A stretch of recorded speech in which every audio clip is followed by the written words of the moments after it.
So we've got a general election coming, and for the first time since I've been able to vote, I don't think I can bring myself to do it. And this is for a variety of reasons. Not just the fact that the coalition was so utterly terrible and such a letdown, and the Liberal Democrats let us down so badly, worse than the Star Wars prequels, by completely failing to put the brakes on the Tories at all. So, the coalition was our big hope last time, and the chance for electoral reform and all this other stuff that was supposed to happen and never did. So that's disappointing. But there's a whole bunch of other issues around the British electoral system. And for those who don't know what it's like, I'll give you a little quick brief on what happens.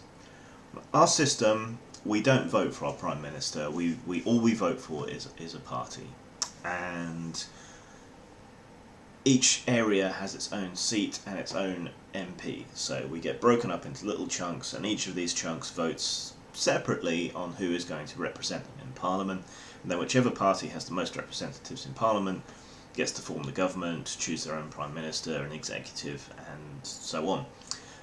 This is called the first past the post system because whichever party individually gets the most votes in each area, even if it's a minority of the overall votes, gets to put that representative forward. So say the Tory candidate in one seat got 25% of the vote, but nobody else in that seat got more than 25% of that vote, and even if there were 10, 12 parties all the way down, making up that other 75%, the Tory would still get in, even though they're a minority representative. And what this leads to is minority governments, where the majority of people don't want that party in government, and yet they are.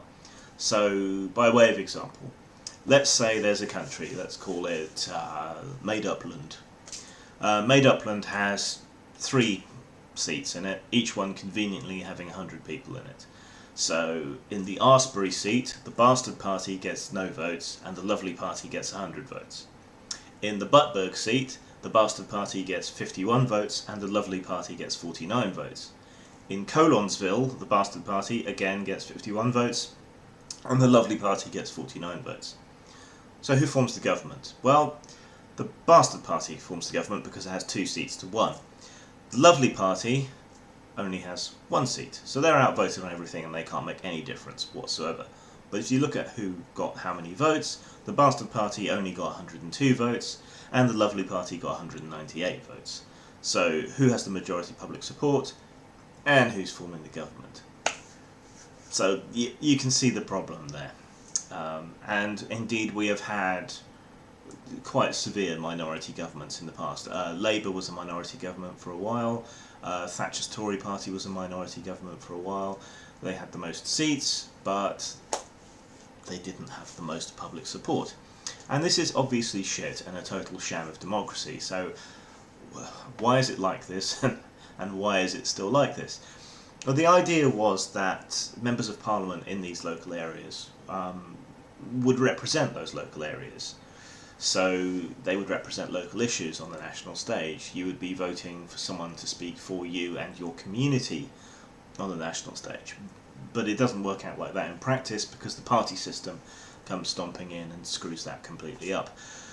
Because parties come first. Parties have what's called whips. And these are kind of enforcements of you are going to vote and toe the party line. So if your local issues contradict your party issues, 99 times out of 100 an MP will vote with the party and against the local issues, because otherwise they might end up having their party support withdrawn, and that makes it difficult for them to be re-elected. So yeah, the party system completely screws up that excuse. What's really frustrating is that we did have a referendum on changing the voting system. That wasn't to proportional representation, which in my example would have put the Lovely Party comfortably in charge, but for alternative vote. Now the way the alternative vote system works is it kind of somewhat addresses the problems of the first past the post system. It's a patch, it's a bandage, it's a sticking plaster. it somewhat deals with the issue, but it doesn't completely solve it. And what it would mean would be, so in my previous example we said 25% voted Tory and everyone else was split between the other parties at less than 25%. In that instance, if your party didn't get in on your vote, if it wasn't the majority leader, then your vote would drop down to your second choice. So you would basically make multiple choices, and if your first choice couldn't beat whoever had the majority vote, then your choices would drop down to the next choice, and it would be compared again and again and again until there was a clear winner who had a majority. So in that example, you got the Tory party at 25%, blah blah blah blah blah blah blah. Maybe you voted Socialist Workers' Party as your first choice. There's no way they were getting in, so that would be crossed off. Your next choice was Labour, so your vote gets added to the Labour pool. Maybe some other people's does, maybe some other people's second choice was Tory, and you can keep comparing it until someone gets over 50% of the vote, and then they become your representative. So it's a way of choosing the least objectionable person for your seat. So it wasn't perfect. So, and what went wrong there? Well, what went wrong there with that referendum was that the Tories had promised that they wouldn't campaign against it, but they did. It wasn't what people wanted. People wanted proportional representation, so a lot of people who wanted electoral reform ended up voting against it because they wanted proportional representation and not the alternative vote, and that ended up screwing it. And ye gods, that's frustrating. The other problem that we had was the big parties, Tory and Labour, sometimes flirt with alternative voting systems or proportional representation while they're not in power. But the moment they're in power, they seem to change their minds because the first past the post system favours the bigger parties and it favours the parties in power. So what can we do within the system as it stands to make some kind of difference here, to be more representative? The only option that's really there is tactical voting, and that is where you don't vote for who you want, you vote for who can keep the people you don't want out. And people often trade votes back and forth between different seats. So if the party I like has absolutely no chance of winning in my seat, and the party you like has absolutely no chance of winning in your seat, but each other's choices may keep someone we both hate out of either seat, we might organise to swap our votes. So you hold your nose and you vote for somebody you don't like, but who you prefer still to the threat, and I do the same, and that might make a difference. Except it usually doesn't, because not enough people do it. So yeah, that's the issue there. Another big issue that we have, and I think all democratic systems have, is tribalism. Lots of people don't actually consider and think and look at the issues. They just look at the party, and they have party loyalty in the same way you might have brand loyalty. The seat that I'm in is overwhelmingly Tory, and most people here do not bother looking at policies or thinking at all. They just vote blue, and they only ever vote blue, and they've only ever voted blue. You know, you could wheel a corpse, up onto a stand, put a blue rosette on it, and people would vote for it. They wouldn't care.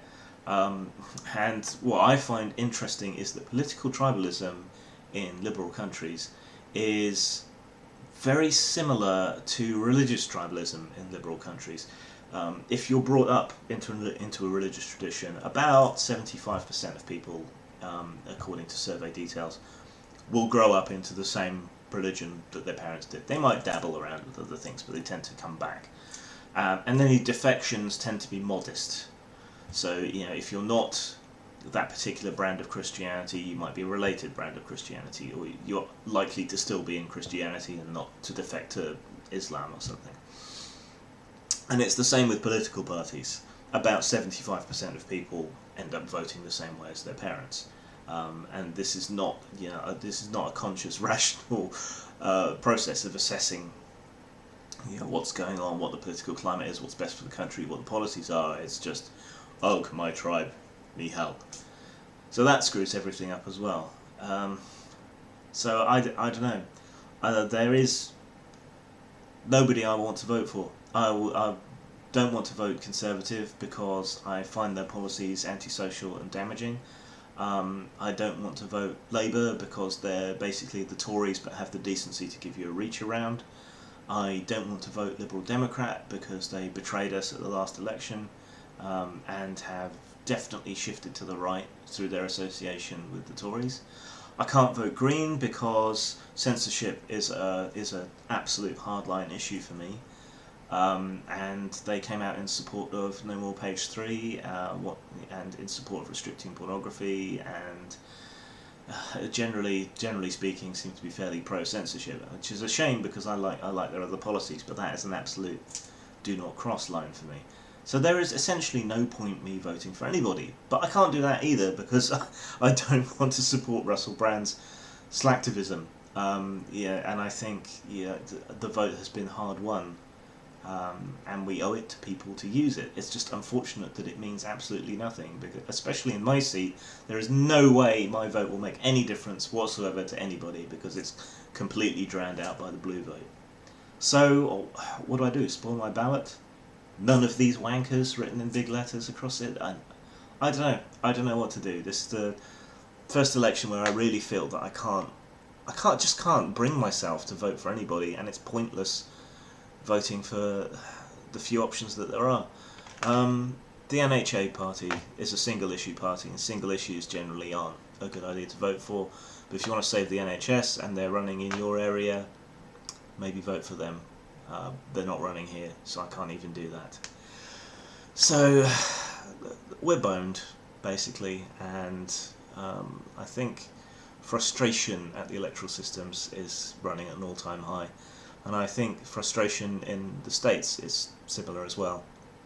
Obama's been a letdown in the same way that the Lib Dems have been a letdown here, and it'll be interesting to see how that kind of resentment plays out for Hillary in the long term, whether tribalism can overcome that, but we'll see.